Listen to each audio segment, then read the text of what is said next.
Bonjour à tous, bienvenue dans Mon Quotidien TV. Eh bien oui, c'est le vendredi, c'est 18 h et c'est le rendez-vous hebdomadaire auquel vous êtes habitués. Et aujourd'hui, eh bien, à quelques jours du changement de saison, on en a marre de l'hiver et c'est la raison pour laquelle mon invité eh bien, va nous annoncer le printemps. Je dis ça pourquoi? Parce que Sun Lethan, ton prénom, ça a des origines. Oui. Et ça veut dire quelque chose, et ça veut dire le printemps arrive, c'est ça? Exactement. Bonjour. Sébastien. Bienvenue. Effectivement, mon prénom signifie le printemps arrive. Pourquoi le printemps arrive? Je peux le raconter. Volontiers, volontiers. Alors, en fait, je suis le premier enfant de ma famille à être né en France. Mes parents ont fui la guerre. Ils sont cambodgiens. Enfin, ils étaient cambodgiens parce qu'ils sont devenus français. Donc, ils ont fui la guerre et je suis le premier enfant à être né en France. Donc, le printemps... symbolisant la renaissance, la nouvelle vie, je suis le premier enfant, donc voilà, ils ont choisi le nom « Le printemps arrive ». On a bien fait de t'inviter aujourd'hui, à quelques jours de l'arrivée du printemps. Et tu portes très bien ton prénom, parce qu'en préparant l'émission, Frédéric Raymond, une de mes collègues de l'émission, me disait que tu étais un optimiste né, un épicurien. Bref, tu corresponds bien à ce que ton prénom définit. Ah oui, j'essaie d'être toujours optimiste, de me dire toujours qu'à chaque problème, il y a une solution, sinon il n'y aurait pas de problème. Voilà. Et tu es également un peu monsieur 100 000 volts, si j'ai bien compris, parce que tu aimes bien… Ton adage, c'est quoi? C'est mon adage? Ouais, tu m'as dit, mon adage, pas mettre tous mes œufs dans le même panier. Exactement, donc j'ai plein d'activités. Ouais. Je suis journaliste.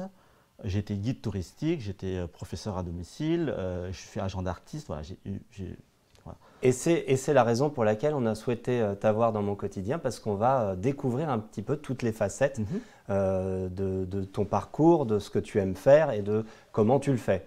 Alors, on commence par quoi? Tu as fait des études de droit. Exactement, à Paris. Tu as commencé tôt à travailler, 16 ans tu me disais? Non, 17 ans. 17 ans. Voilà, en fait, mes parents avaient un petit commerce dans le 20e et en fait, je les aidais à faire la fermeture. Donc, j'ai travaillé à recevoir les livraisons. Donc, effectivement, j'ai commencé à travailler très tôt. Est-ce que c'est tout en continuant mes études. Est-ce que c'est ça qui t'a donné cette envie de travailler avec les gens? Parce que finalement, toutes les activités que tu as, c'est ce lien permanent avec les autres. C'est le lien permanent et c'est aussi la volonté de transmettre. Ouais. Voilà. Et je pense que ce soit mes activités professionnelles ou mes engagements, il y a toujours cette volonté de transmettre quelque chose aux gens. Voilà. Et je pense que c'est le fil conducteur de ma vie, en fait. Ouais. Alors du coup, après tes études ou même pendant tes études, tu décides très rapidement de devenir entrepreneur. Oui. Tu avais quel âge quand tu as créé ta première entreprise? Je crois que je devais 2005, avoir... hein? Oui, 2005, ouais. Voilà. Donc je devais avoir un peu plus de 20 ans, mais voilà, j'ai commencé à créer… donc c'était une entreprise de cours particuliers à domicile. Donc déjà la transmission, déjà la pédagogie. Voilà. Ça s'adressait à des élèves du collège et du lycée. Donc voilà, j'ai commencé à donner des cours particuliers. Je continue à en donner 1 à 2 heures dans la semaine. Dans toutes les matières? Alors, pas dans toutes les matières, parce que l'espagnol, c'est compliqué. Claro que no. No hablo espagnol. No hablo espagnol, tu vois, donc comme quoi, c'est la preuve. à part donde está la playa, voilà. Bon, bah voilà, l'essentiel, quoi. Vamos à la discoteca. Voilà, exactement. Voilà, donc effectivement, je ne connais pas, voilà, j'essaie d'être bon en maths, j'étais bon en maths, donc je donne des cours de maths. D'accord. Je donne des cours de français. Ouais. En particulier pour des personnes étrangères qui viennent en France, ouais. Qui veulent apprendre le français. Donc, je donne des cours de français à ces personnes-là. D'accord.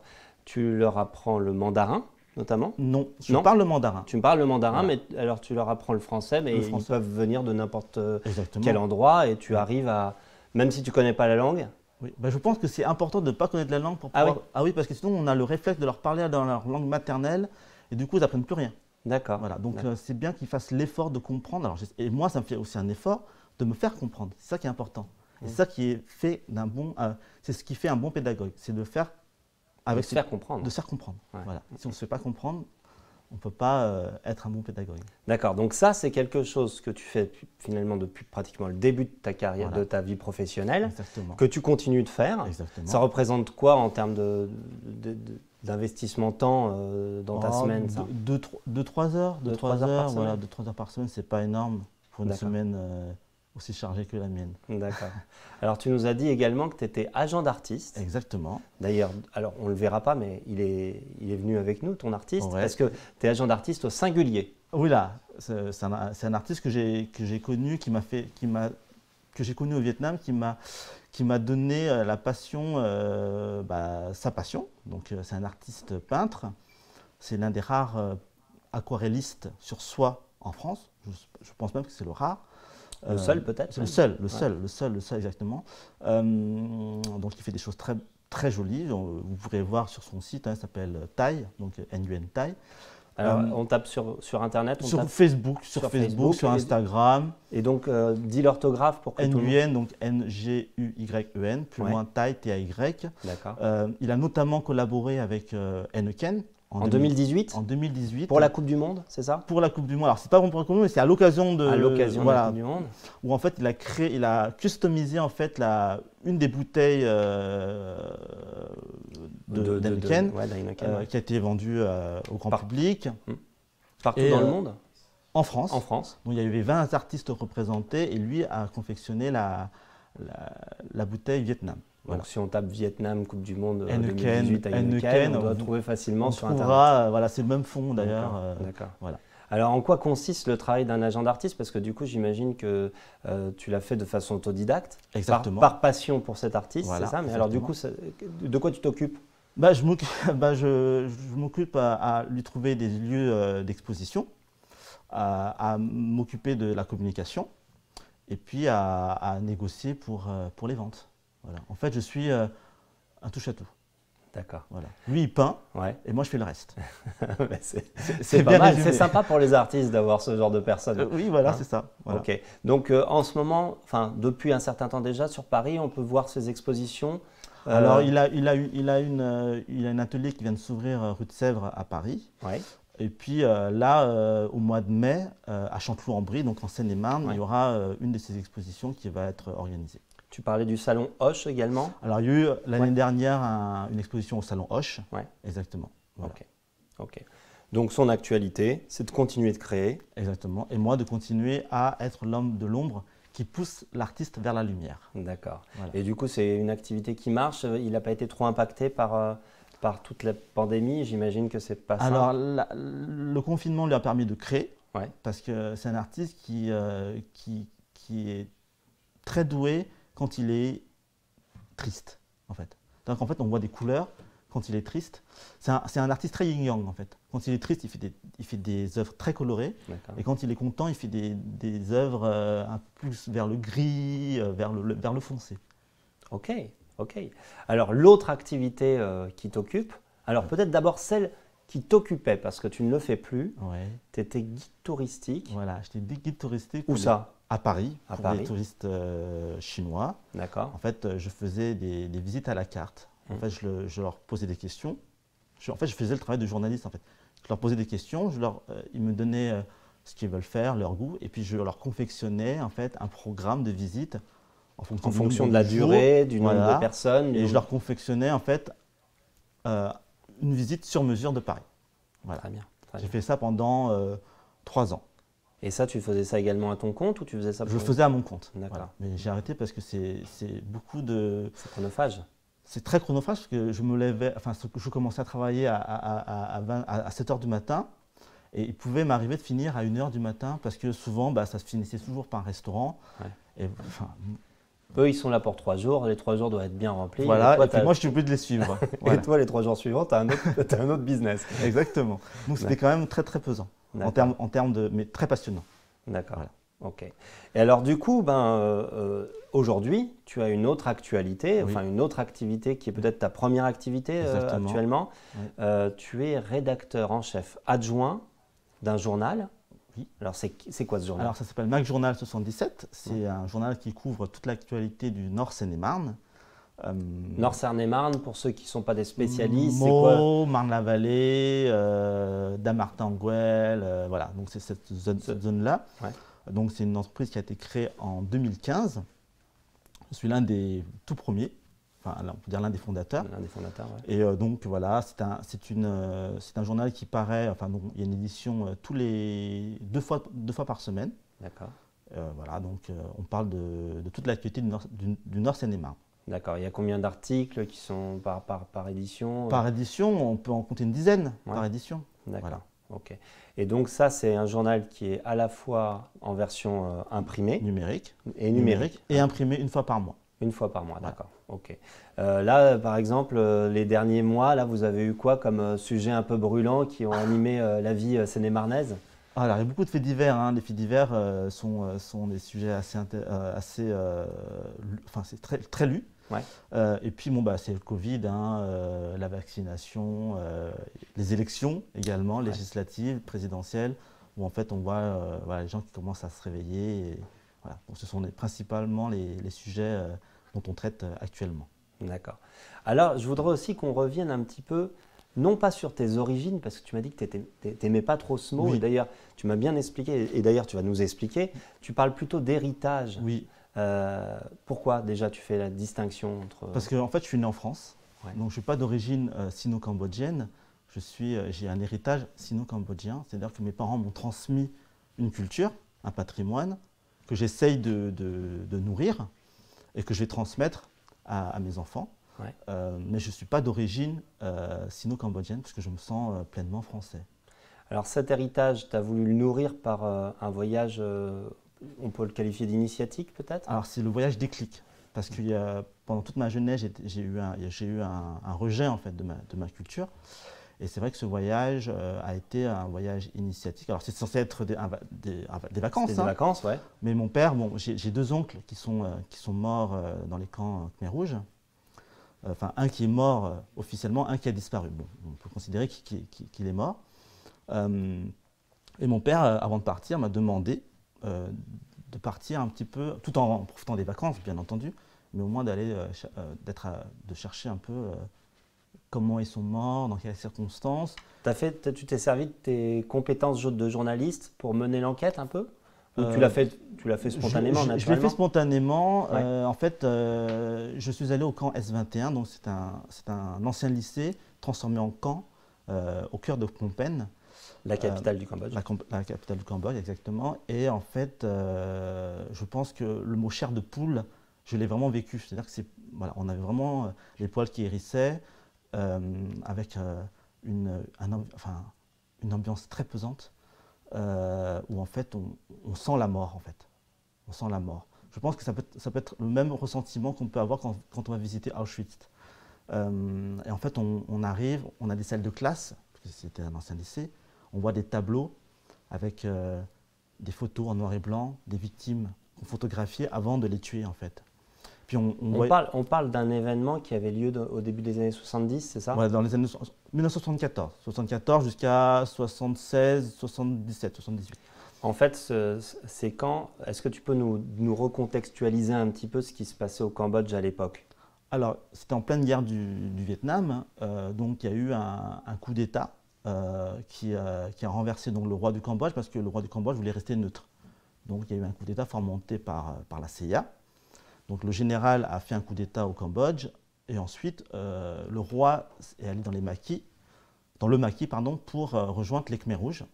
Et les Khmer Rouges ont repris le pouvoir en avril 74, 75, je n'ai pas la date, excusez-moi. Hein. Non, mais…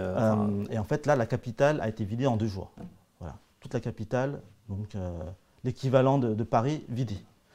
Quelle que soit la position sociale qu'on avait, on devait rejoindre la campagne pour travailler dans les champs. C'était l'idée générale. Donc, les intellectuels, les hauts fonctionnaires, les médecins… C'était la chasse aux sorcières étaient tous tués. De tous les… Même ceux qui portaient des lunettes alors qu'ils n'étaient pas forcément intellectuels. Pourquoi? Pourquoi les lunettes? Parce que quand on porte des lunettes, on est soit intellectuel, soit on avait les moyens. D'accord. Voilà. Donc c'était toute la bourgeoisie qui était pourchassée et qui était considérée comme potentielle anti-révolutionnaire, c'est ça? Exactement. Et là, ça m'a donné le déclic, et je me suis dit que, en fait, parce que je voulais être français pleinement, Et je me suis dit, mais Toi, de toute façon, tu es français. oui, Maintenant. bien sûr. Tu n'as qu'une carte d'identité Bien sûr. française. Mais à ce moment-là, j'ai dit qu'il n'y avait pas d'incompatibilité, le fait d'être français et de vouloir Te nourrir de cet héritage. ouais, de mon héritage cambodgien. Même sino-cambodgien, parce que j'ai aussi d'autres apports, on va dire indo-chinoises, parce que j'ai aussi des apports du Vietnam, du Cambodge. Voilà, j'ai pas mal d'apports, donc effectivement. Ça t'a un peu réconcilié avec le conflit que tu as pu avoir quand tu étais jeune. Tu as été victime de discrimination. Oui, j'ai été victime de discrimination. D'ailleurs, c'était un de mes combats. Hein. En 2016, ça a été un de mes combats. En 2020, à l'apparition du Covid, ça a été un de mes combats parce qu'à l'apparition du Covid, en fait, on a ouvert la boîte de Pandore du racisme anti-asiatique, où en fait, les Asiatiques étaient montrés du doigt, moqués, bannis pour certains, parce qu'on considérait qu'ils étaient porteurs du Covid. Voilà. Tu me disais, ouais, c'était plus de la xénophobie Exactement. que du la racisme. xénophobie parce qu'il y avait surtout une peur plus que du racisme, même s'il y en a, bien entendu. Et comment ça se matérialisait, comment ça se traduisait en fait les agressions dont tu pouvais être victime? Il y avait de l'évitement, ça c'était dans le métro par exemple, il y avait de l'évitement. Les enfants, on les bannissait des cours d'école, les camarades ne parlaient pas. Quand on est dans l'ascenseur, il y a des gens qui sortaient. Il y avait des restaurants qui ont été tagués, donc coronavirus, chinois, voilà, donc c'était vraiment assez violent malgré tout. Et il y a eu quand même des agressions, une agression tous les jours en Ile-de-France. Des gens qui se Toi, tu as été victime d'agression? Alors j'ai eu une agression, j'étais un évitement. C'est-à-dire que dans le métro, en fait, quand je me suis assis, la personne qui était assise à côté de moi changeait de place. Voilà. Ça fait bizarre, parce que je ne l'ai jamais vécu en fait. Donc c'était quand même assez perturbant. Est-ce que c'est ça aussi qui a nourri ton envie de t'engager au sein d'un comité? Alors, le comité, c'était bien plus tôt. C'était en 2016. Ouais. C'était après l'agression, même le meurtre d'un couturier chinois à Aubervilliers, où en fait, je me suis dit, mais on peut pas laisser passer ça. Voilà. Et donc là, je me suis vraiment engagé pleinement. Tu t'es mobilisé au point d'en devenir le porte-parole, c'est ça? Exactement, là, je suis porte-parole. Voilà. Donc, tu as été invité sur les plateaux, je crois que tu as fait Hanouna, ouais. J'ai fait C'est à vous, j'ai fait BFM, j'ai fait CNews, enfin, je les ai fait tous. Mais ce n'est pas forcément la facette que je veux mettre en avant. Parce que ça a été important de t'engager. Exactement. Tu avais ces facultés de pouvoir bien t'exprimer et par tes connaissances journalistiques. Tu as une carte de presse d'ailleurs. Oui. Mais c'est un temps qui était important pour toi d'engagement, mais tu veux effectivement pas qu'on te reconnaisse, qu'on te représente uniquement à travers ce rôle-là, c'est ça? Exactement. C'est juste, voilà, j'ai d'autres facettes que je peux mettre en avant, que je veux mettre en avant, et c'est juste une parenthèse. Je pense qu'en fait, c'était pour moi une responsabilité, enfin, c'est la responsabilité de notre génération à nous, parce que nos parents ne pouvaient pas le faire, parce qu'ils ne maîtrisaient pas la langue, pas bien, ils ne maîtrisaient pas les codes, et nous, on les maîtrise, à la fois la langue et les codes. Et je pense que c'est à nous de dénoncer ce genre d'actes pour protéger nos enfants. Nos parents n'ont pas pu le faire parce qu'ils avaient d'autres préoccupations. Il fallait travailler pour reconstruire leur vie, il fallait nourrir les enfants, leur donner une bonne éducation. Donc, même s'ils étaient victimes d'agressions ou d'insultes, de moqueries, ils n'avaient pas le temps de le faire. Donc, c'était à notre génération de le faire. Maintenant, je pense que… Tu as pris ton bâton de pèlerin et maintenant tu veux bien passer le relais. Exactement. C'est ça, hein? Exactement, c'est ça. Ok. Alors, on a parlé de sujets graves. Ouais. Néanmoins, on le voit bien d'ailleurs dans notre échange, tu es quelqu'un qui, malgré ces épreuves-là, est optimiste. Oui. Comment est-ce que tu expliques ça finalement, cette capacité à surmonter finalement ces épreuves? Parce qu'on a parlé de moments difficiles. Oui. Pourquoi est-ce que tu arrives à garder cet optimisme? Alors, je pense que c'est dans les gènes. Je pense que c'est dans les gènes parce qu'en fait, j'avais un ami qui me disait, qui était sino-cambodgien comme moi, qui dit que nous, on est des warriors. En fait, on a survécu à tellement de drames, génération après génération, que l'en fait, vous avez peur de rien. Prend du recul. Voilà. On sait rebondir. Voilà. Donc, mes grands-parents ont fui le régime communiste en Chine, se sont installés au Cambodge. Ils ont reconstruit une vie au Cambodge. Le Cambodge, il y a eu le drame dont on a parlé tout à l'heure. Ils ont dû fuir le Cambodge pour reconstruire une nouvelle vie en France. Donc je pense que comment on appelle ça, cette volonté de rebondir et d'être optimiste, c'est dans nos gènes en fait. Ouais. C'est dans tout ce que nous a transmis nos parents. C'est-à-dire que oui, effectivement, il y a le Covid. Bon, bah, le Covid, qu'est-ce que c'est par rapport à ce qu'ont vécu nos oncles, nos grands-parents. Ça apprend à relativiser. Exactement. Puis je crois aussi que dans les moments difficiles, tu as une petite recette, un petit remède miracle. C'est le Paris-Brest. Oui, j'adore le Paris-Brest. Je pense que si on veut me remonter le moral, il faut me prendre un Paris-Brest. Voilà. J'ai des bonnes adresses d'ailleurs pour ceux qui veulent. Donc tu es un épicurien. Voilà, exactement. Voilà. Alors par contre, je ne prends pas d'alcool. Enfin, je ne peux pas prendre d'alcool parce que je rougis quand je bois. D'ailleurs, on sait très bien quand ce que j'ai bu. Ah oui. Ouais, voilà.